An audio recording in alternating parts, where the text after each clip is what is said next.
Welcome to all CFB 365. We are your diehards and your source for college football information in season and the off season. I'm Stephen Lassan. That is Tyler Schuster, and we're college football diehards. We love the deep dives, we love the stats, we love the craziness, the serious stuff. Tyler, we are just college football junkies and sickos. So I'm excited to be starting this up with you as we go into the 2026 season here, Tyler. How's things going your way, my friend? Great to talk to you. Yeah, it's great to be here. I'm excited. This is going to be a really fun venture. I think we've gotten to know each other over the past month or two, and that's been really good. And I'm excited to create content with you and to really lock in on some college football. I mean, it's about time to spot the ball, right? Like this is the time of year that we love as people who are into this sport. So I'm ready to go. Same here, my friend. I mean, it's great that we have the off season. We've got, of course, we have ties to Athlon Sports, so we're knee deep into the weeds on the preseason predictions and previews all year. But you're right. Let's spot the ball. We've been talking about these teams for months. It's been forever since Indiana beat Miami for the national championship in the 2025 season. So you're right. Let's spot the ball. We've got all kinds of offerings. We're going to have offerings here on YouTube and the podcast formats. We're going to have a newsletter coming up. Be sure to check us out on that front and all the social channels. We'll drop all those links in the show notes. So a lot to come, Tyler. But man, I think you said it best. Let's spot the ball. Let's talk some 2026. Let's get into some of these things because games are just around the corner. Let's make it happen. It's go time. The time for preseason predictions and team previews, Tyler, is over because we've got quarterback battles and we've got winners with fall practice wrapping up and games in week one and in week zero getting ready to kick off. So let's kind of run through some of the big time winners of these quarterback battles. I think, interestingly enough, when you think about quarterback battles, Tyler, a lot of these over the last couple of years have been significantly altered because of the transfer portal. We don't have as many high profile quarterback battles as maybe you did 7 or 8 years ago because of the transfer portal. Teams are going out and seeking starters, and they're automatically the guy. But I thought this year we had a lot of high profile battles. So let's kind of talk through some of these. Faizon Brandon, the true freshman, wins the job at Tennessee. Keelon Russell wins the job at Alabama. Aaron Philo at Florida, KJ Jackson at Arkansas. A lot of names in battles in the SEC. Outside of that, Aiden Childs at Northwestern, Dylan Lonergan winning the job at Rutgers, and also Walker Egan over at Duke. So, Tyler, there's a lot there. Which one of these quarterback battles interests you the most in terms of who won? Steven, I'm a star power guy. So when I look at this list and I try and think about who's the guy that I think could walk out of this season and be a household name, my eyes are immediately drawn to Keelon Russell in Tuscaloosa. I have high hopes for this young guy. I know he won the battle. He was someone who beat out Austin Mack, who Mack followed Kalen DeBoer from Washington to Tuscaloosa. That's no small feat. I think if Alabama can do enough things up front and they can find a way to run the football, and I certainly think that Keelan Russell could be someone who helps in that regard, man, I think he's got all the tools necessary to be a bona fide star. And to be honest with you, it wouldn't surprise me if he gets a couple marquee games this season and quickly becomes a household name in the SEC. I'm with you on Keelan Russell because I am very, very high on his upside for this season. I just think, first of all, look at the track record of Ryan Grubb, the offensive coordinator, and Kalen DeBoer as head coach. They've sent, Jalen Milroe played a little bit of, kind of a role in his development. Ty Simpson was a first round pick going back to Fresno State with Jake Hayner. Michael Penix up at Washington was a first round pick. I think Keelan Russell's got maybe even more upside than any of those guys. And I think what was interesting about the battle was it felt like Austin Mack was pretty safe. And he acquitted himself pretty well, I thought, in limited time, especially against Indiana in the Rose Bowl, just not being overwhelmed by the moment. But I think it's pretty obvious that Keelan Russell's ability to maybe make plays off schedule with his legs is going to be valuable for a team with a revamped offensive line, question marks about the ground game too. But also there's and you heard this throughout the fall practices that like elite ability to make big plays in the passing game, to be a difference maker. So I think when you kind of separate those two, Mac felt pretty safe.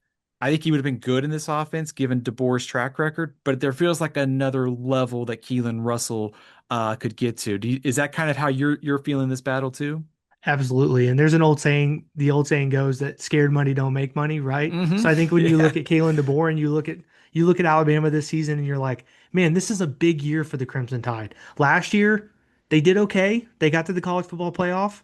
They beat Oklahoma in a pretty miraculous fashion after falling behind early, but then they got absolutely throttled by Indiana in the Rose Bowl. It left a sour taste in everyone's mouth.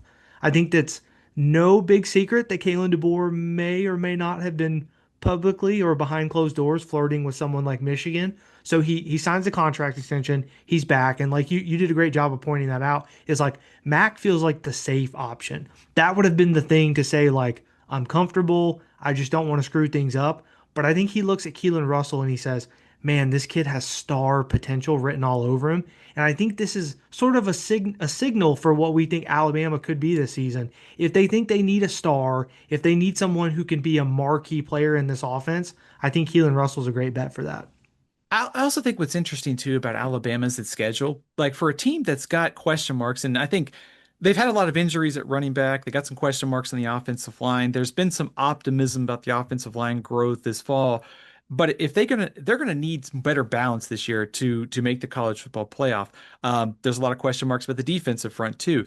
But man, the schedule's pretty favorable. Like you could kind of see every year there's always like a breakout star quarterback who takes a team maybe that's outside of the preseason rankings or top, playoff projections and leads them to the college football playoff. And I love the upside of Keelan Russell. I love that if you're Kalen DeBoer and maybe you're not in the hot seat, but maybe you're under a little bit of pressure. I mean, let's be honest. Nick Saban set the bar so high that it's going to be hard for Caleb DeBoer to meet those kind of expectations. But if you are thinking about, okay, we just had this bad loss, how do we sort of get this pointed in the right direction again? We'll go with the young quarterback. Go with the guy that's going to have the upside. You would think you could keep him in Tuscaloosa, barring like a kind of a crazy disaster this year, and he gets poached into the transfer portal. But between the schedule and I think Russell's upside, like this is where Kalen DeBoer, I don't want to say like fork in the road, but it feels like it's a kind of an important season. And you go with the young quarterback, you go with the upside. I think it's going to work out really well for him. I like Keelan Russell as maybe this is a bold take, Tyler. I think there's a chance he could be a top five quarterback in the SEC this year. Am I crazy? No, I don't think so. I'm right there with you. I mean, I think he has the dual threat ability to really make a lot of plays. I think you touched on it earlier, but like being in that Ryan Grubb system will help. And look, let's be honest. If you look at the wideouts, if Ryan Coleman Williams can bounce back and look like the type of player that he looked like his freshman season, that is a total game changer for this offense. You couple that with the schedule, I think this is a team that it wouldn't shock me if they're a college football playoff caliber team again. And I think if they do that, a big reason why is going to be because Keelan Russell hits and he hits the ground running and he's someone who can make plays immediately and can vault this team into a different stratosphere going into the SEC this season. Absolutely. I think expectations are sky high, but I think he's poised to meet them this year. And I think that makes, let's say Alabama's under the radar this year, but they are a little bit, considering the kind of SEC chatter in the preseason is Texas and Georgia, and certainly to see what happens at Oklahoma and Texas A&M after making the college football playoff. So a ton of intrigue for me at Alabama. We talked about dual threat quarterbacks just a second ago with Keelan Russell. But I also think there's another one in the SEC, and I'm curious to see where your take is on Faizon Brandon because I think there's this expectation that Tennessee's got to have elite quarterback play to make the college football playoff. I would push back on that because I think Tennessee's defense is going to be better. Alabama, that we talked about, has a great schedule. I think Tennessee's got a great schedule too. Always dangerous to put a lot of stock in preseason schedules, but here we are. But man, I love this Tennessee supporting cast. I think one of the top 10 offensive lines in the country. I think Deshaun Bishop being back at running back is huge. Two standout receivers and Mike Matthews, Braylon Staley. Tyler, call me crazy, but I think Faizon Brandon could be just a really solid point guard on a team and in a coaching staff that has done a really good job at sort of molding the team to its strengths over the years. No, I mean, I'm right there with you. I think the thing when you think about Faison Brandon and you think about this Josh Heupel offense, right, is you don't have to be so special to be pretty good and to be effective, right? There's been plenty of guys over the years that maybe weren't Heisman Trophy caliber good, they weren't All-American good, but they spread the field wide, they ping the ball around, and like I think calling him a point guard is a great way to sort of bridge that gap there and do that. And I think it's interesting when you look at and compare Keelon Russell to Faizon Brandon, right? So we had Faizon Brandon going up against George McIntyre. To me, they were both a little bit of an unknown. Maybe George McIntyre had the slight veteran or veteran-esque lean there. That probably would have been the safer option. But again, Heupel doing the same thing that they did in Tuscaloosa, where they look at this younger guy and they're like, "Man, this might be this guy's time to shine." I think he's going to be really effective for Tennessee. I think they're one of those teams that like you can kind of just plug and play the quarterback position, and as long as they don't make too many mistakes, they're going to be fine. So I like Faison Brandon. I think he's going to be good. And look, if we're looking at schedules and we're talking about big games, we might get Faison Brandon versus Keelan Russell at some point this season, which would be really really fun to watch. Yeah, sign me up for that one. And I mean, I think we're gonna find out pretty early, if, like for both like Faizon Brandon and Keelan Russell, where they are, because Faizon Brandon's got to play at Georgia Tech or early in the season. Same thing for Keelan Russell. So two very difficult road trips, for young quarterbacks, and we'll see how they fare. But I think both of these guys, to the SEC is such a fascinating quarterback conversation because I think you have to kind of figure out like what do you make of John Mateer, what do you make of Marcel Reed, but it feels like if I'm going to bet on two guys to kind of like exceed people's preseason expectations, to me, it's Faizon Brandon and Keelan Russell in there. So very high expectations for both those young quarterbacks. I'm expecting both to kind of maybe emerge as stars throughout the year.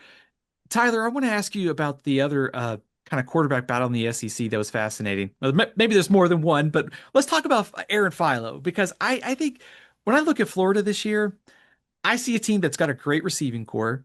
I see Jaden Baugh, maybe some questions on the offensive line. But I also think the difference between Philo and Trammell Jones is probably experience in the offense. Just because Buster Faulkner, with all the motions and shifts and different formations that they used at Georgia Tech, having somebody like Philo in that experience in that offense, transferring in from Georgia Tech and following Buster Faulkner to Florida made a difference. So I'm curious to kind of get your thoughts on Aaron Philo and like what are you kind of expecting out of him? Because I think he's kind of a mystery to some extent. Look, I mean, Philo didn't follow Buster Faulkner to Gainesville for no reason, right? That's Right. kind of where my mind immediately went. So when everyone was talking about this battle, and I fully believe that it was a battle, it went fairly late into camp, and it was something that a lot of people across the country were following. I think I looked at that and I was like, man, if these guys are close, I think you're probably going to opt for Philo just because he's spent time in that system. Buster Faulkner knows him well. And that's kind of the thing that probably gives him the edge. And that's kind of how my was always my read on it. I'm imagining that was sort of your read as well. So it wasn't totally surprising that Philo won the job. I am curious to see like what he looks like in the SEC. I mean, he had a very limited sample size at Georgia Tech, right? So he came in some spot duty, maybe when Haynes King got dinged up a little bit, but he didn't play a ton. But I think the thing about Florida this season is, and I know they're a trendy pick for a lot of people. I don't want to give too many spoilers away, but I think there's a potential big upset looming when Ole Miss and Florida play this year. I don't want to give too much away, but I think that could be interesting. But when I think about Philo in Florida, I think he needs to be someone who just doesn't make back-breaking mistakes. I don't think he needs to be all world. I don't think he needs to be all SEC. I think he just needs to make the right reads, make the right throws, and get the ball in the hands of some of Florida's playmakers. And if so, I think Florida's going to be much improved. And look, let's be honest, whatever John Summerall touches turns to gold, right? He's a player's coach. He's someone that these guys are going to run through a brick wall for. And I think there's reason for optimism that Florida could be frisky, kind of fun, and maybe upset the apple cart a little bit in the SEC this season. Yeah, my one of my preseason bold predictions in the SEC is that Florida's going to get either Ole Miss or Oklahoma in the swamp this year. Maybe one, maybe both. I don't know. But I'm with you. Like the timing of that Florida Ole Miss game with LSU the previous week for Ole Miss, all the motivation, the emotions with Lane Kiffin coming back to Oxford. I imagine there's going to be a letdown the next week, and it's like the perfect way for John Summerall in Florida to kind of start your tenure, to put your stamp on a big time victory if you can do that. We talked about point guards. It does feel like Aaron Philo is kind of a point guard here. You can throw it to Singleton. You got Brown. You got Wilson. You hand the ball to Jaden Baugh. Aaron Philo can also make some plays with his legs too. I think the group with that I'm probably the most concerned about Florida has got to be that offensive line. I mean, you lose Jake Slaughter, you lose Austin Barber. It's a group that John Summerall has focused heavily on this offseason, emphasizing weight room and development. So very, very curious to see where they are because you look at their early season schedule, that game against Ole Miss is probably like our first real test, considering they get Florida Atlantic and Campbell in the first 2 weeks. So I think when you talk about John Summerall too, Troy and Tulane just so much better when he got there from his like maximizing talent. And Summerall took over for Willie Fritz, where they were already one of the better programs in the American. But I just think Summerall does a great job of maximizing talent. And I think you're going to see that right away at Florida. I don't think you're going to see the Billy Napier underachieving. I think they will be much improved this year. Tyler, we got plenty of other quarterback battles here that were decided. Like I mentioned, KJ Jackson at Arkansas, Aiden Childs over at Northwestern, and also would mention Blaze Berlowitz too at Vanderbilt. Did any of those stand out to you, or is there anything you find notable about those couple starters? Yeah, I think two of those were things that sort of surprised me in probably different ways. If we want to stick with the theme of the SEC here, go with Blaze Berlowitz.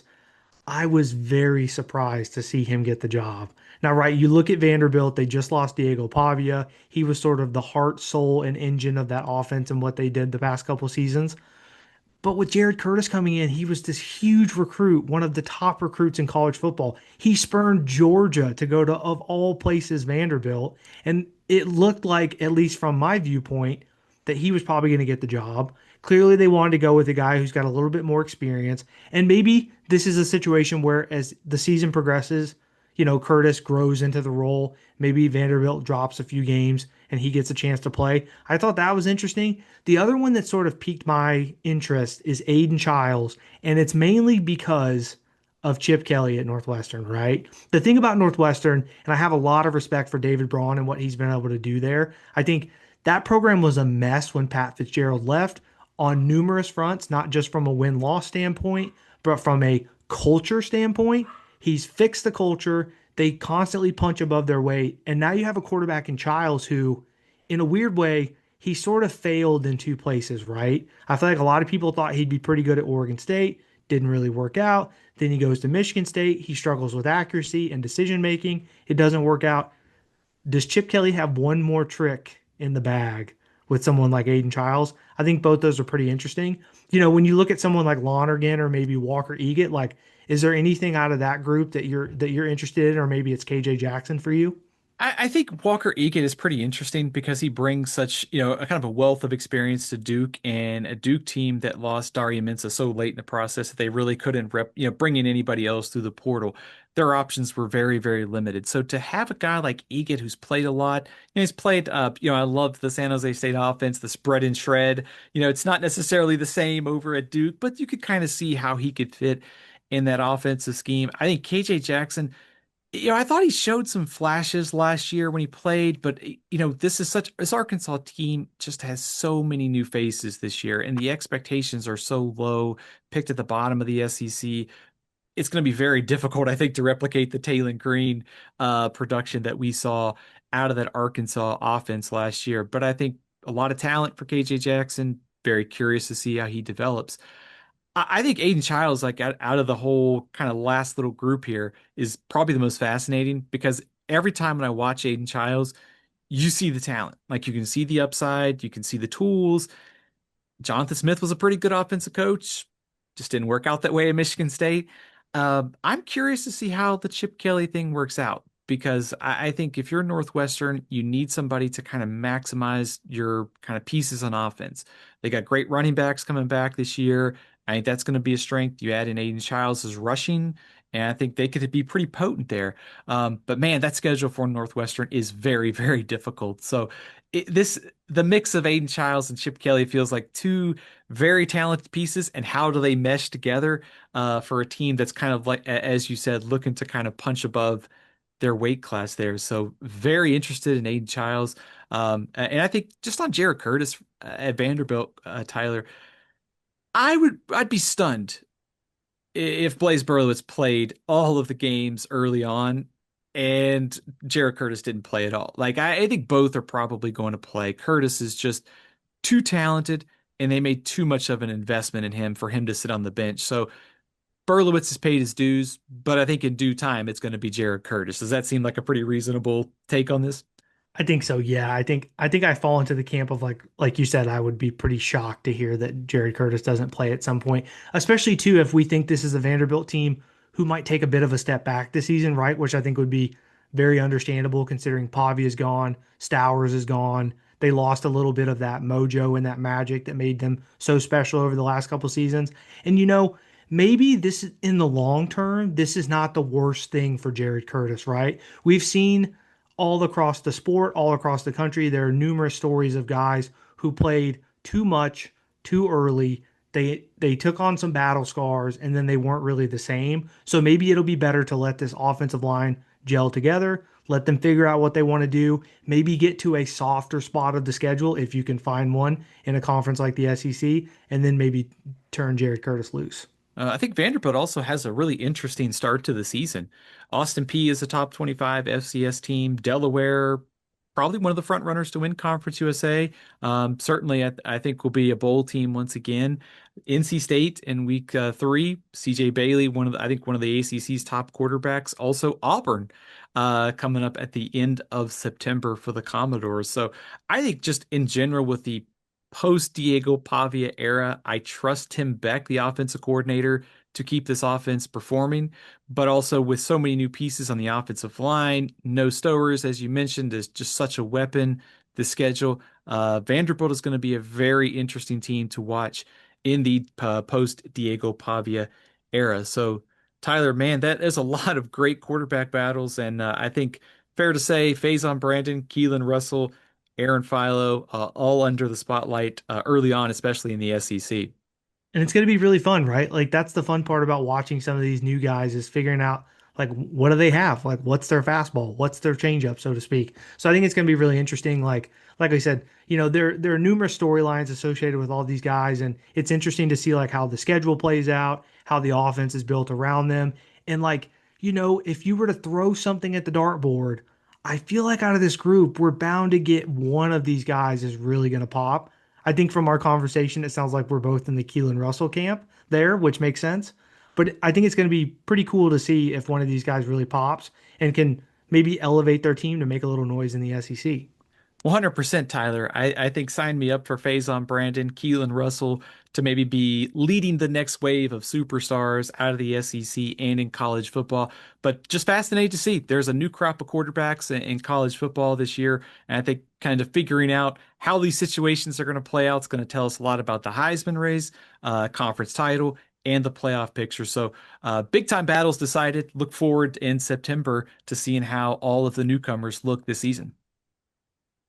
With the final preparations away for the 2026 college football season, we know a lot of the quarterback battles are in the books. They are finished. We know the winners. But Tyler, with 138 starting quarterbacks, there are a ton of guys, and I think you would agree with this too. There are a ton of guys that aren't getting a lot of preseason buzz or enough attention. So we've got a few names here on this list. Who do you think is the most underrated quarterback going into this season? That's a great question, Steven. I think I'm going to go with CJ Bailey of North Carolina State. He's someone who can do a little bit of everything. He has this menacing presence about him at 6'6" that's like so crazy to me. He's got the big arm, he's got the wheels. I think he's someone that, especially considering he plays in the ACC, and maybe that's a conference that doesn't quite get the love and admiration that it deserves, especially with a Miami at the top. I think I would encourage a lot of people to circle NC State games and tune in because he's a heck of a lot of fun to watch. I totally agree with you, Tyler. I think when you look at just the ACC quarterback hierarchy, I think everybody's going to have Darian Mensah at number one, rightfully so. I think the question kind of becomes like Kevin Jennings, CJ Bailey, JKS. Like, I love the upside of JKS, but I think you could argue Bailey and Jennings might be like maybe a little bit more in that two category this season, just given some of the personnel changes at Cal. But I think you just look at last year, like 25 touchdowns, over 3,000 passing yards. I think incredibly underrated just on a national level and probably doesn't even get enough buzz just out of the ACC. Thinking about this season too, I think what's fascinating is can he elevate his game to the next level? because if you think about like the portal, he was one of those guys I think a lot of people wonder too, like, hey, is he going to transfer?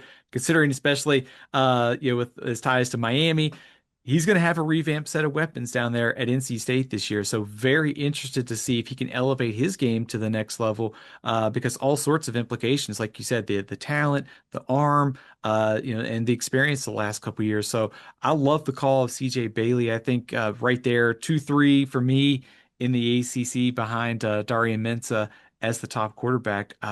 What's the next? I'm curious, like, what other names do you think are not getting enough attention this season? A few other guys on this list, Byron Brown at Auburn. He's someone who comes over from South Florida, had an amazing career for the Bulls, was really the heart and soul of that Alex Golish offense, did so many great things, played well in big games. He's someone that I think is going to add a level of legitimacy to Auburn, which I think is really interesting. And it feels like he's going to be sort of a pro's pro. I'm very curious to see if his game really translates, but that's the thing for me that I'm most curious about there. And then you go a little bit further down the list, you have someone like Pitt's Mason Heichel, who I think the stats probably don't tell the full story of how good of a quarterback I think he can be. And there was a lot of palpable buzz coming out of camp this fall about how impressive he looked, how he's got this great stature, how he really looks the part, and how I think he can be really good for Pitt. And then a couple rungs down below, not in talent, but maybe in school stature, you have guys like Brad Jackson and Owen McCown, who both really, really good in their own right. Very different games. Brad Jackson's got a little bit of that Baker Mayfield to his game, where he's like a bit of a dual threat weapon for the Bobcats. And then you have Owen McCown, who is this ultimate precision instrument, extremely high completion percentage, really good player. The last couple seasons, UTSA has turned the Alamo Dome into the house of horrors for opposing teams. So I think it's going to be really interesting to see like if they can establish something on the road, get it going, keep up the things at home. They're going to be a really good team. And I don't want to give too much away, but like I love UTSA this year. Yeah, I think UTSA among what 6 or 7 teams that could probably win the American this year. And you're right. I mean, if you got to play Jeff Traylor's team at home, it's a nightmare. They have been much better at home than away. I think, pretty favorable draw for UTSA in the American this season. And of course, no surprise, Owen McCown is like lethal with the accuracy given his family ties to the NFL. So yeah, love watching Owen McCown. They have also cranked out some great receivers too over the last couple seasons. Uh, Kind of the same thing with Brad Jackson, man. I love watching this Texas State offense. Like GJ Kinney, Brad Jackson, the two receivers, Sparks and Don. They're coming to the Pac-12 with some questions on the defensive side of the ball, but man, they are going to score. And I think that they might be, I guess they're perfect for Pac-12 after dark, right? They're going to score a bunch of points. They might give up a bunch and playing some high-scoring games this year. They're the video game team, right? They're the team that you Yeah. want, that you're going to run the score up against your buddy. You're going to play a 45 to 42 type of game. And yeah, you touched on it. Like GJ Kenny, he kind of comes from that cut of cloth of like the Mike Leach trait where I feel like he can find quarterbacks under a rock. And that's kind of what he's done with Brad Jackson, right? He's turned him into this guy who's really good, who can do things with his legs, which is a little bit different than what you would ordinarily maybe expect from like an air raid type system. But he's really good with his legs. He's accurate with his arm. And man, he's got like a little bit of moxie to his game too, which I love. He brings that edge. And I think, like you said, Texas State is going to be, as a neutral, they're one of those teams that you're probably not going to think about all the time. But if you get the chance to tune in, do it because you will walk away very, very happy. I think what's interesting too about the Pac-12 is like Boise State's the clear preseason favorite by most. Then you get into the tier of we think San Diego State and Fresno State are next, but could Texas State be in that conversation? Because it feels like everybody else outside of that's got a lot of questions. There's some new coaches in the Pac-12. I'm fired up to have Pac-12 After Dark back as well. I guess we'll have some Mountain West After Dark as well, too. Some kind of crazy conference realignment. I guess that's one of the good things about the season starting up, Tyler. We don't have to worry about conference realignment or anything like that. Just spot the ball. Let's talk some games. I wanted to spotlight one name that you mentioned, and I think Byron Brown at Auburn is just so fascinating to me because leading the nation in total offense last year at South Florida, he follows Alex Golish from South Florida to Auburn. It's a step up in competition. This sounds a lot like Diego Pavia, back in New Mexico State to Vanderbilt. There was a lot of doubts that, well, he can't do it in the SEC because it was at New Mexico State. Diego Pavi was pretty darn good. And so I'm just curious to see how this like transition works for Auburn. I love when you can bring in a play caller and a quarterback because you can kind of hit the ground running quickly. And that's what Auburn needs, just based on how the last couple years under Hugh Freeze have gone offensively. So I think there's going to be a little bit of a learning curve, and certainly things may not come as easy for Byron Brown in the SEC as they did the American, but I just think that explosive kind of ability, the ability to make plays on the ground, I think that's going to translate still, don't you? That's where my head goes to as well. Like the thing is, and he got some flack this offseason for some video surfacing about maybe like a strange throwing motion, things looking a little wonky. I'll be honest, I'm probably less concerned about that than maybe I was earlier this offseason. But you touched on it. The thing for Byron Brown is he is so good with his legs, and he in that offense can just run downhill through people and make plays on the edge. And I think that's going to lend itself in the SEC. I have no doubts, and you just briefly touched on this. Like, I think there might be a few struggles in the passing game. It certainly is not going to help that they lost a wide receiver the caliber of like Cam Coleman. But if you look at what he can do with his legs, maybe they just need to play tighter games. Maybe they need to get in situations where they stay in front of the sticks and they keep things manageable and they get in third and threes and third and fours and then they turn Byron Brown loose. That might be the thing that helps Auburn stay in a lot of these games. When you look at the rest of this group, what's your read on like Mason Heinchel at Pitt? Because I think he was someone last year who he was thrust into the spotlight after a few games by the incumbent starter that didn't work out so well. I think he played okay. I think he did some things pretty well, but like I'm curious, like what's your read on him as we head into the ACC this season? I think it could be a case of young quarterback comes in and things seem pretty easy. Like I remember watching him against Florida State and it was just there was like a crazy kind of like twisting pass in the and you could kind of remember the play. Like it was a very, very impressive play for a freshman. It's kind of like, okay, like he gave that Pitt offense a spark. I think maybe defense is kind of adjusted in the second half of his kind of tenure last season. And so I think what it brings to me is it feels like a quarterback that's got a lot of upside and a really promising skill set in this offense, especially under offensive coordinator Cade Bell. They are a lot of potential for that group this season. But I think kind of what I'm getting at is like Heinzel was good early. Maybe defense is adjusted. Now, what's the adjustment to that adjustment looking like for him and Pitt this year? Do you think that's a fair kind of way to sum up his freshman now looking into his sophomore season? I think so, yeah. And I think they got to the point early to mid last season where they were like anybody but the starter, right? And maybe they were just happy with someone like Heinkel coming in and playing relatively well. The interesting thing with him, and for me, is like you look at Pat Narduzzi and what he wants to do and what type of football he wants to play. I don't think he's the type of coach who wants to play these high scoring games. I don't think he wants to get in shootouts. I think he wants to play good defense and make enough plays on offense and keep things moving. And maybe Heinzel's that guy, right? Maybe he can do what he's told. He can follow the offense and he can just do what he needs to do. But I'm curious, like, if they're able to step on the throttle a little bit, and maybe they need to do that if they play some of these higher scoring offense. I mean, you touched on it earlier, but like NC State, I think is going to have a pretty good offense. I think Cal's going to have a very good offense. Miami is going to be terrifying on offense.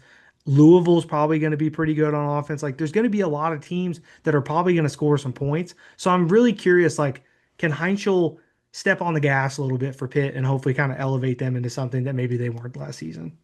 Tyler, I think you said something there that is 100% spot on.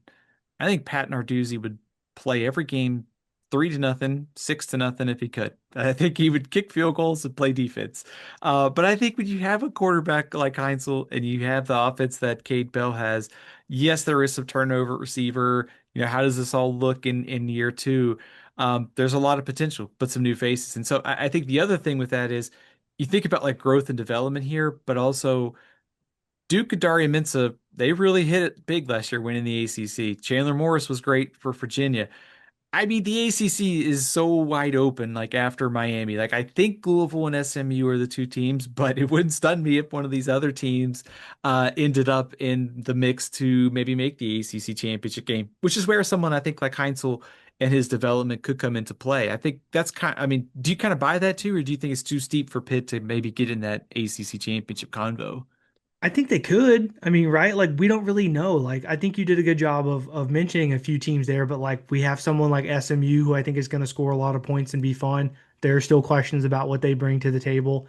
I'm pretty high on NC State this year. I'm ready to be heard again. I talked about how I like Bailey. I think that schedule sets up pretty nicely. They have to replace a lot of weapons. Hollywood Smothers is gone. They lost some offensive linemen. They need to do a good job of replacing talent.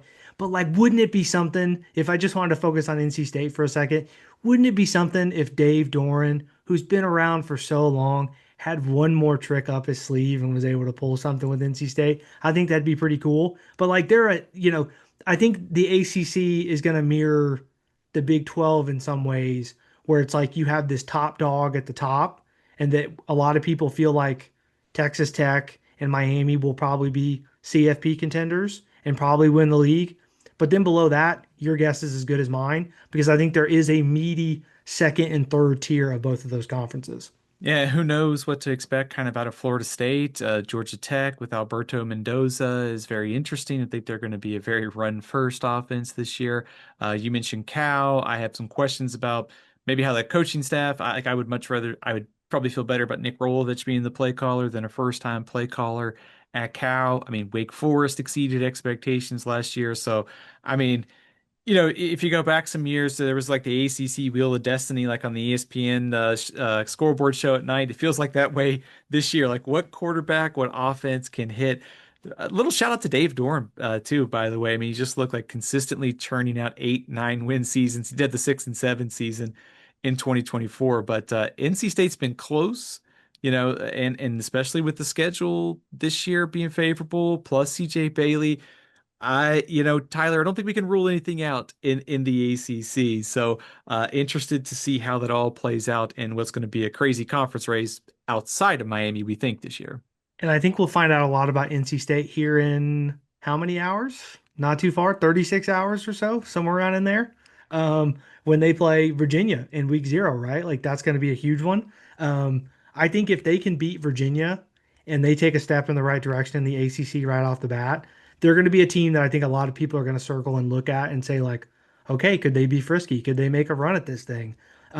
That's far from a given. Virginia outpunched or punched above their weight, I should say, last season and did a really good job there. And man, they were oh so close to that title game. They were so close. They were right there. They had it and they screwed it up. They called a bad play and turned the ball over there. But that's going to be a really interesting matchup. And like, I'm just very curious to see like, the thing about Bailey, if I were to hone back in on him a little bit, he was very successful last season, right? He had a 68.4 completion percentage, which is really strong. He was successful over 47% of his passes and had a 5.1% completion percentage over expectation. But the thing was, in big games, he did not play well, and NC State followed suit. So I think when you look at him in some of these bigger games, now there were probably fewer of them this season because of how the schedule shakes out. But if he can play well in big games, I think they have a good chance to make a run at this thing. I totally agree, especially given how crazy that we talked about with the ACC. One team we didn't mention here that is Virginia Tech and James Franklin. So very, very excited to see how much Virginia Tech improves this season and even beyond that. Because if there's one thing we know about James Franklin, he is not shy about pushing for more resources, more, more, more. He's already started at Virginia Tech. I'm sure he may wear on some people, but he is going to win a lot of games, I think, in Blacksburg. With the 2026 season starting up, there is one thing for sure. Hot seat and coaches will be feeling the pressure right away.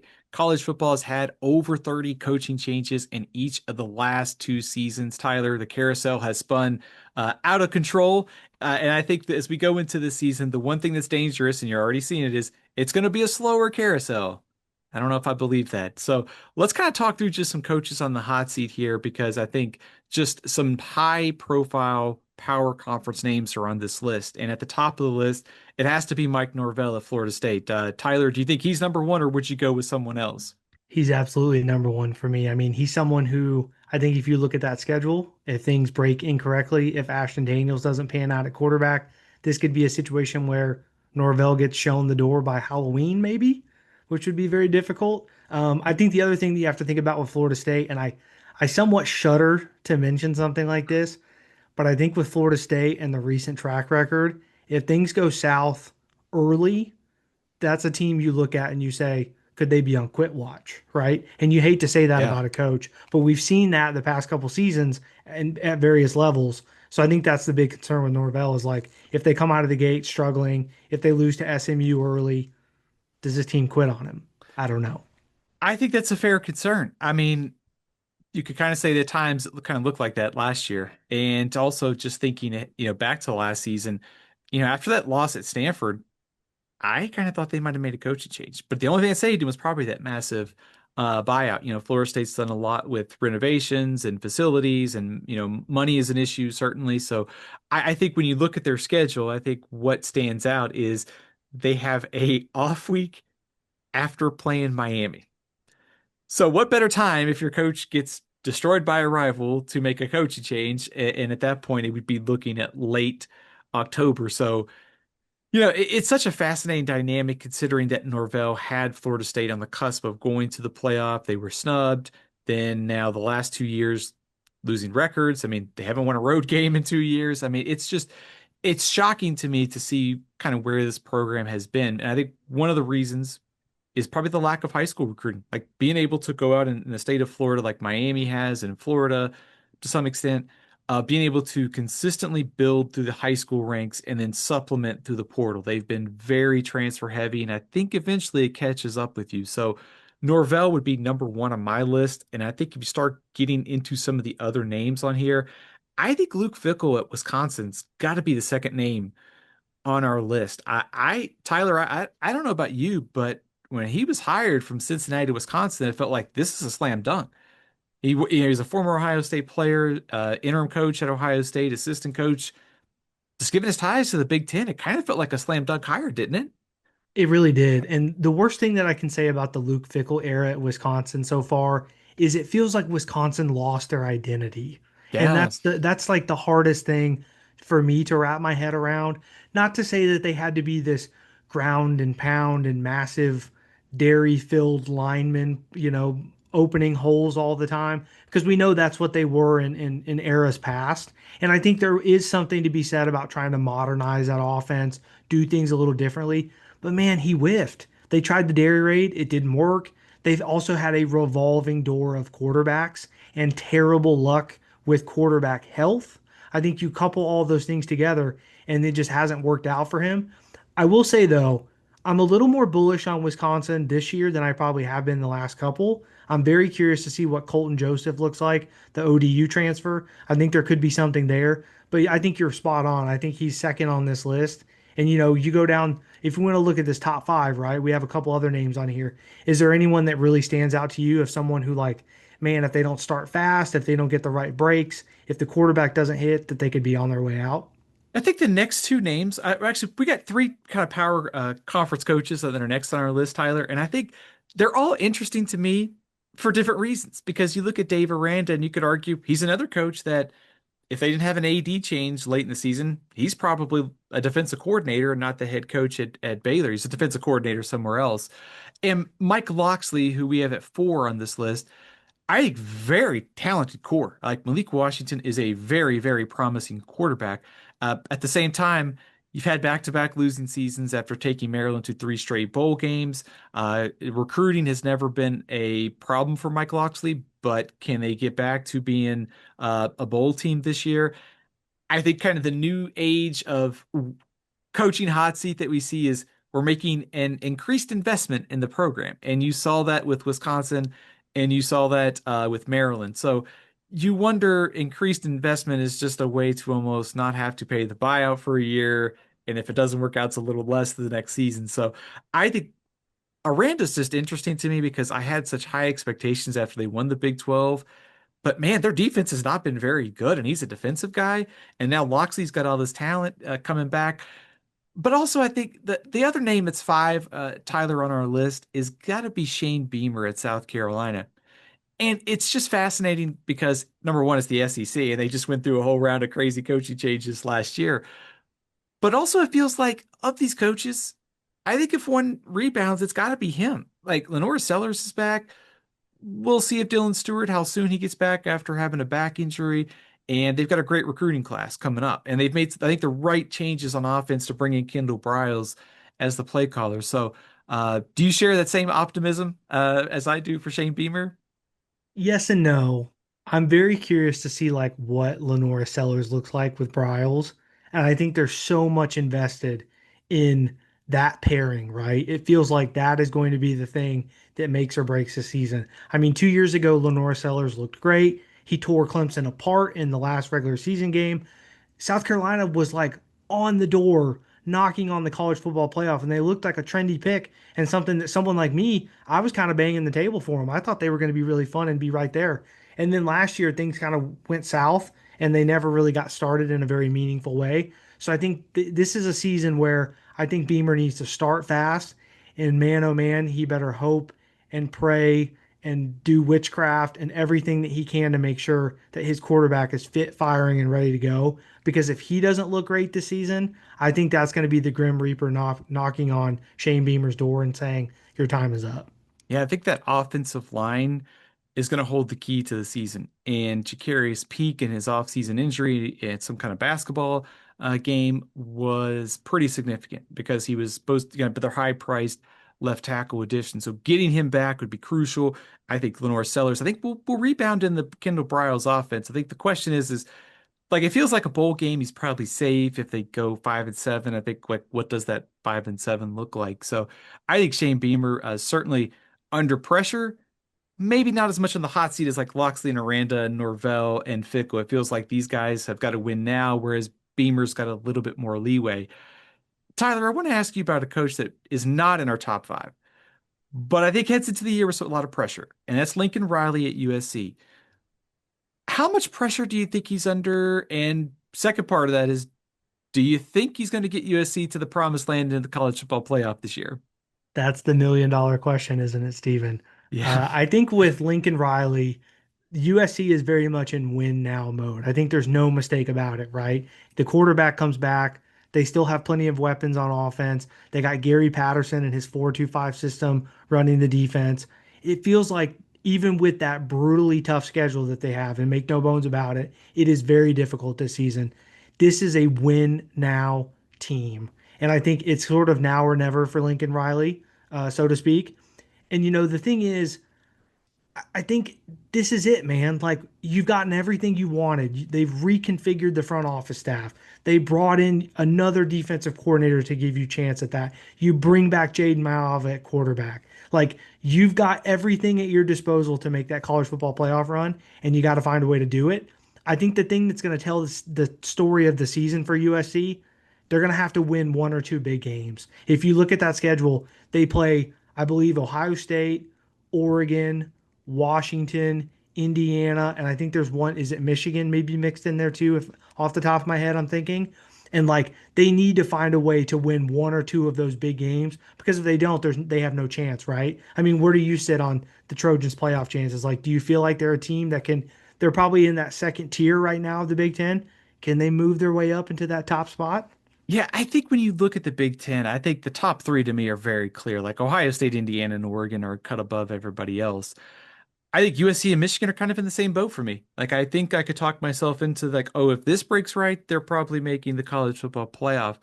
But that schedule that you mentioned, they get Oregon, they get Washington at home, they go on the road to Penn State, they play at Wisconsin, and if Wisconsin's defense ends up playing like it did late in the season, could be really problematic. We saw Oregon struggle up in Madison a few years ago, and then they finish in the stretch of the season is Ohio State at Indiana, Maryland, and at UCLA. I think UCLA will be a lot better in Bob Chesney's first season. So I think the schedule's a huge obstacle. The other part of this is I have no doubt they're going to score points. Their offensive line is arguably in its best, shape in the last couple of years.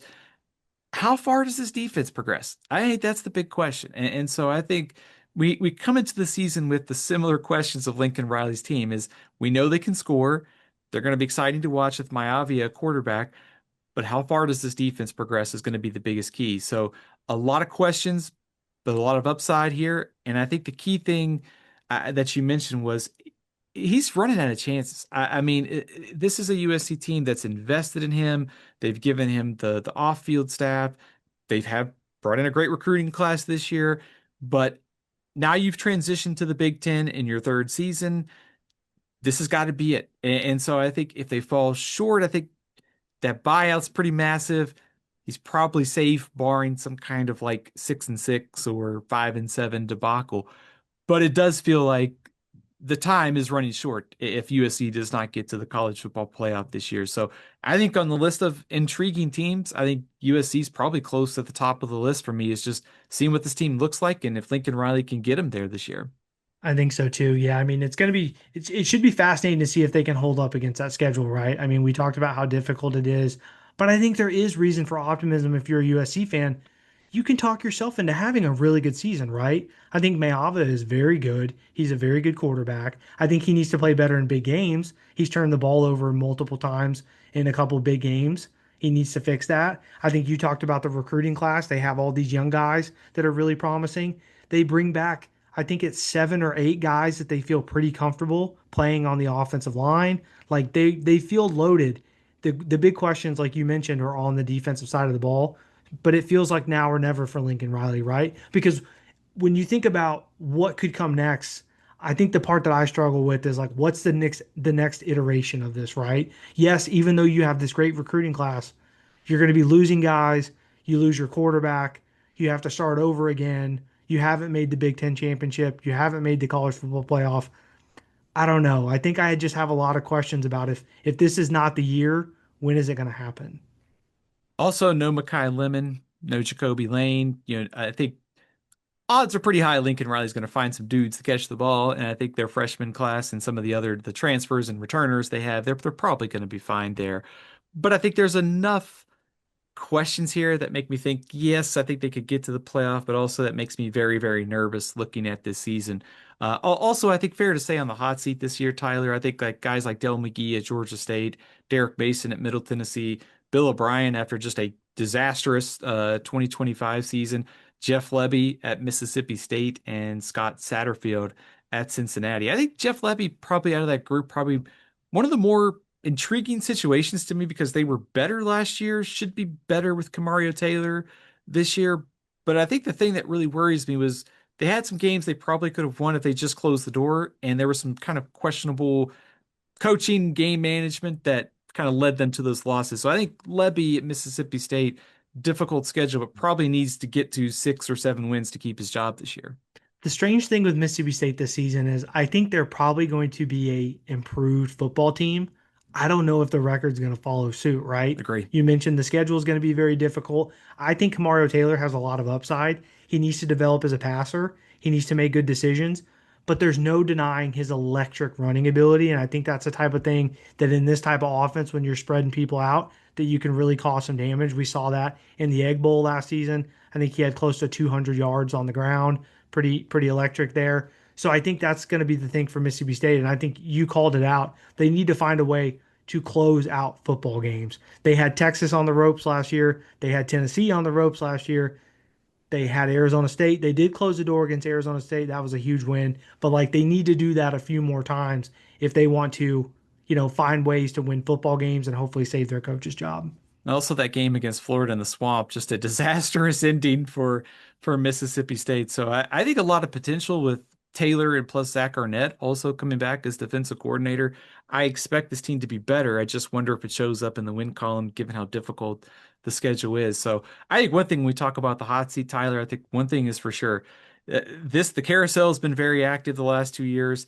It may not be 34 coaching changes like we've seen the last 2 years, but I think it's gonna be pretty active and based upon the last couple years, it could start early depending on how these results play out. And certainly I think Mike Norvell, Luke Fickell, Mike Locksley, Shane Beamer, Dave Aranda are the coaches to watch early in the season on the hot seat, And it only takes one, right? It takes one right? wild card, one big domino to fall, and everything else That falls down with it. that's It's got right. to be the thing to watch. Yeah, one domino falls, more coaching changes happen shortly after.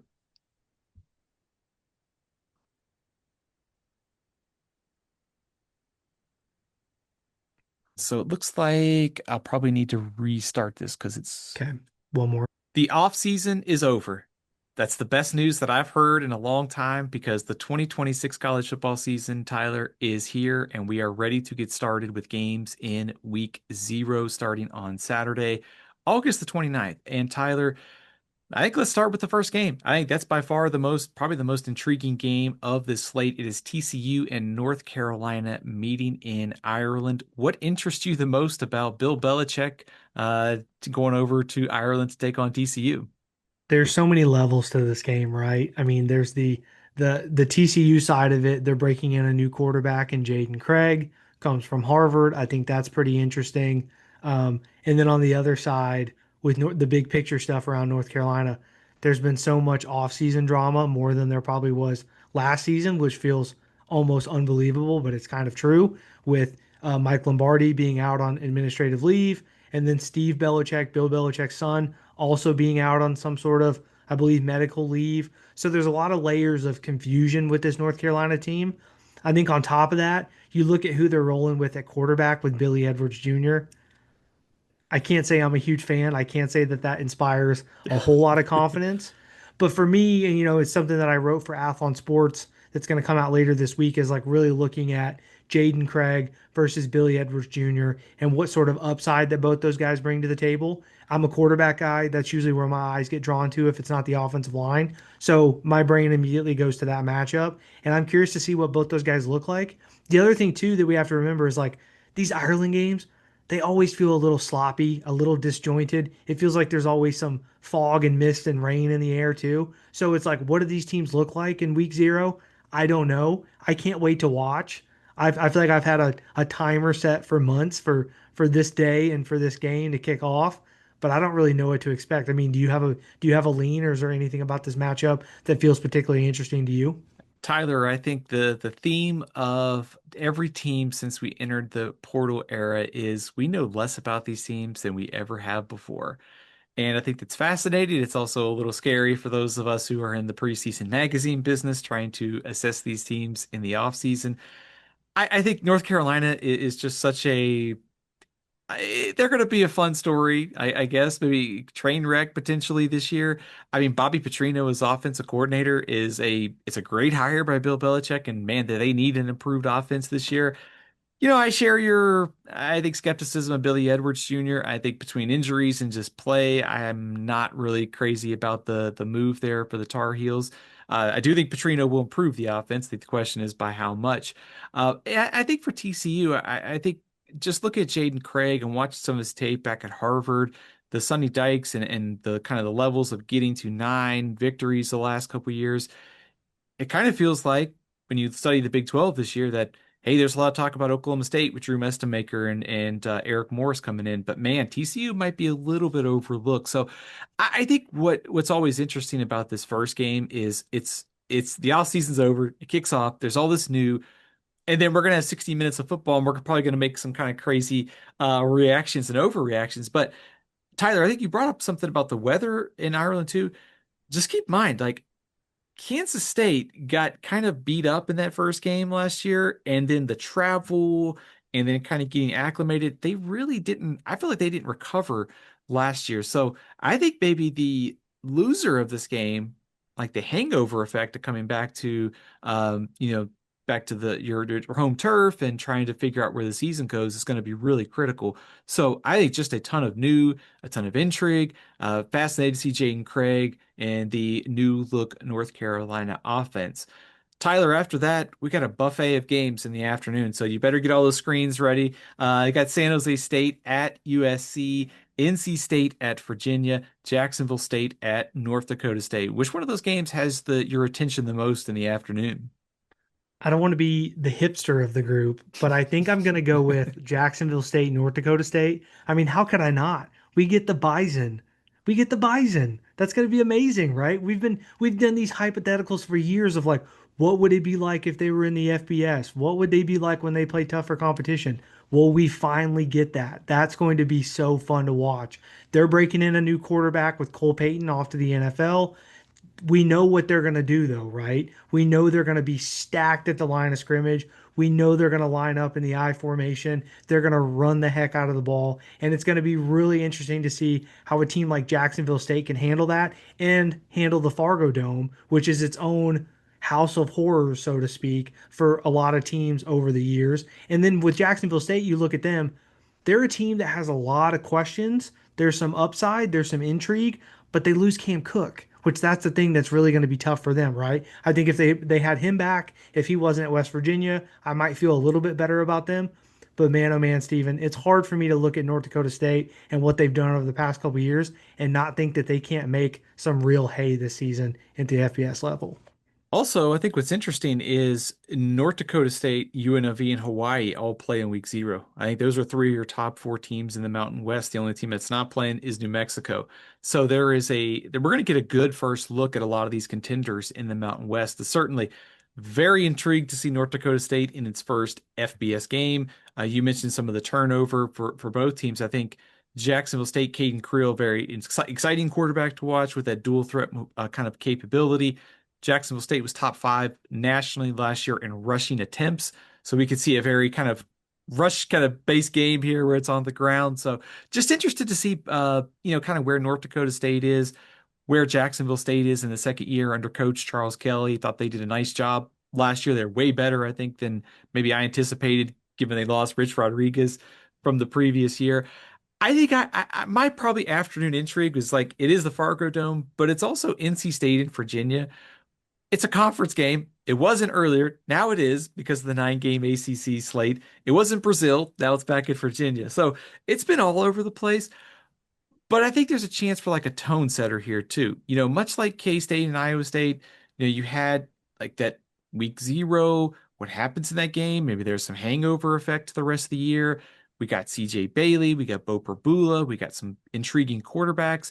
Virginia's offensive line is super experienced and one of the better groups in the ACC. NC State's got a lot of questions on defense. So I could see Tony Elliott and Virginia trying to get that ground game going, kind of take advantage of that NC State defense dealing with some turnover. So I think that ACC game right out of the gate is fascinating. Also, sign me up for watching a couple quarters of Jaden Maivia and USC's high powered offense too. Yeah, I mean, NC State Virginia might actually be the best game of the slate, and it's probably the one that's sort of getting slept on in some ways. TCU North Carolina gets to go first, so everyone's naturally got that one circled. And then I think late at night, you have Memphis and UNLV, which is again a little bit of a G6 hipster pick. But I think that's going to be a really fun game. But if you were really holding my feet to the flames and you were saying, what's the most entertaining game of the night or the day? I would say North Carolina State, Virginia. Yeah, I would too. I think it's probably got and I think maybe throw Hawaii and Stanford in there too is kind of like the games that are probably going to be the closest on the scoreboard and probably I think from a maybe Styles kind of quarter certainly with Hawaii with Micah Alahado coming back, Stanford. Very curious to see what Tavita Pritchard's first season looks like because this team has a lot of questions, but they got to potentially kind of like an old school Stanford team where they're going to run the ball and be able to play maybe some tough defense in the front seven. So curious to see how. I know we're kind of jumping around here a little bit on the week 0 thing. It's kind of, but I'm just excited to talk about all these games. Just thinking about Hawaii and Stanford and what we could see with that close battle in the ACC. One injury note on Hawaii and Stanford while we're kind of talking about that game, Tyler. It's interesting that Pofeli Ashlock, the standout receiver for Hawaii. Is a little bit banged up maybe in fall camp. Not sure if he's going to be 100% or if he's able to go in week 0. So I think that's a pretty important injury to watch. So we've got Hawaii and Stanford. We've got New Mexico State and Florida State, Sacramento State and Eastern Michigan. Sacramento State making its FBS debut. Alonzo Carter in his first season there. So any of those games outside of maybe Hawaii and Stanford interest you before we talk about our maybe favorite game of the week in Memphis and UNLV? I think Sacramento State and Eastern Michigan's pretty interesting. I'm sort of a fan of Chris Creighton. I know he's sort of someone who maybe has found his seat getting a little warmer this season because they've had some disappointing run of form over the last couple of years at times. But I think that's an interesting game. And like, you touched on it, like I want to see what Sac State looks like, right? Like this is so weird that they're now in the MAC and they're playing against a team like Eastern Michigan. I think that's so absurd and silly, but that's part of what makes college football so funny and great, right? So I think that's a game worth watching. And look, if you can watch a game on gray turf like you can at Eastern Michigan, you got to do it, right? Yeah, sign me up for another season of the Factory. Love watching Chris Creighton's teams play. But they kind of have maybe hit a little bit of a ceiling the last couple of years, and I think there was a little bit of hot seat talk. I'm kind of curious to see. They got a good Noah Kim's one of the better quarterbacks in the MAC. Good experience coming back on both sides of the ball. Wouldn't surprise me if they maybe got back to a bowl game this year. We've got North Dakota State and Sac State both making their FBS debut this weekend. I think that's pretty notable. And just a thought on Florida State too. SMU comes up in week one. I think probably important for Florida State to get off to a good start here, especially with this game being at home. Probably don't want New Mexico State to hang around to make it interesting because with the hot seat surrounding Norvell, I think the Noles need to get off to a quick start, and I suspect they will against New Mexico State. Tyler, I think we both have a ton of interest in this in the last game. The last game of the day, Memphis at UNLV. What stands out to you in this game? Because I think it's got major implications potentially for the group of six and its playoff team this year. This feels like a G6 eliminator game, right? Like more than likely. I think it's going to be really tough for one of these teams to suffer a loss and make it through this thing to make the playoff. So that immediately adds a certain level of cachet to this matchup. Couple that with it's the last game of the night. All the sickos are going to stay up. They're going to want to watch what's happening there in the Allegiant Stadium. It's going to be great. But there are layers of intrigue to this matchup, right? You look at Memphis that has a couple different guys competing for the quarterback position. You look across the roster, there's a lot of new. They have a new coach in Charles Huff who all he does is win. It doesn't matter where he goes, whether he's at Marshall, whether he's at Southern Miss for a year. Now he's at Memphis. Side note, he feels like the next guy who's going to take the leap into the SEC. Let's keep an eye on that. But I think he's someone who's done a really good job over his last couple stops. And then on the other sideline, you have Dan Mullen, right? Who seemingly every quarterback he gets, he rehabs, he turns him into something. And now he's got two quarterbacks this season that both could use a little bit of rehabbing in former Michigan man Alex Orji and Jackson Arnold coming from Auburn and Oklahoma. So the storylines at the quarterback position for both teams is really interesting to me. I don't really know what we're going to get. I imagine we get a little bit of maybe a two quarterback system from both sides, especially UNLV. I think that's been reported already. But what about this game has intrigue written over it for you? Because I've seen the light in your eyes right now, Steven, and you seem really fired up for this game. I am. I mean, first of all, I love late games because that's when things get kind of crazy and they get pretty wacky. I think the two coaches, like I think these are two of the better G6 coaches out there. Like Charles Huff is like a turnaround artist. We saw this at Marshall, winning the Sun Belt, goes to Southern Miss. They were significantly better. Dan Mullen's been great at UNLV. Now with Boise State off to the Pac-12, feels like UNLV's got a chance maybe to be kind of the top program pretty consistently. They've been knocking on the door, playing those championship games up in Boise. So UNLV's been close. They could be the playoff team this year, but I think what I'm going to be watching for early, and this kind of goes to the next point, is both teams got quarterback, I think, uncertainty. But there's also a lot of upside too. Like Marcus Stokes, likely front runner at Memphis. You got Orgy, you got Arnold over at UNLV. Just curious to see how it works out because Arnold's got a lot of talent. It hasn't translated, but his rushing probably fits this Dan Mullen offense well. And throw in Jaden Thomas, the running back for UNLV. Very excited to see how all these pieces fit offensively for both teams. And frankly, defensively, UNLV was not good on this side of the ball last year. Memphis has a lot of new. So this gets at the idea, Tyler, that these teams we know less about. These two teams could be maybe the top two of the top G6 teams, and we're getting them in week one. They're going to look a lot different by November, but I can't wait just to see it, to see I mean, potentially some offensive fireworks and also maybe make some crazy sweeping generalizations about both these teams after Saturday night. New players, lots of questions on defense equals feels pretty pointy to me, which is great for Yeah. late night appointment viewing. So yeah, I'm with you on this level of intrigue for this game. This one should be fun. It should be a nice little nightcap for everyone across the country, and it has real implications, which makes it even better. So I'm excited for this one. I think this is the one that selfishly, I'm probably most excited about. To do a little plug, we wrote something in the newsletter about this game this week, but I think it's going to be really fun. There's a lot of intrigue, and I think it's going to be something that at the end of the night, we're going to be like, oh, yeah, that's the good stuff. That's what we love about college football, that right there.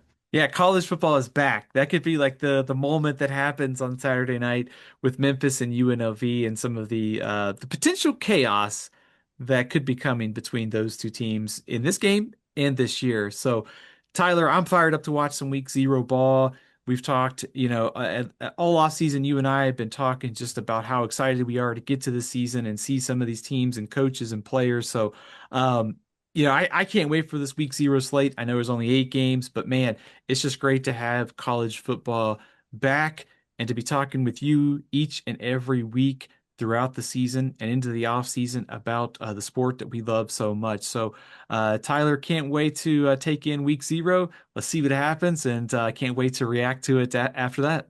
Let's spot the ball and let's have some fun. Absolutely. All CFB 365, more to come in the weeks throughout the season and throughout the off season here, as we are the diehards, the sickos, and everything in between covering college football.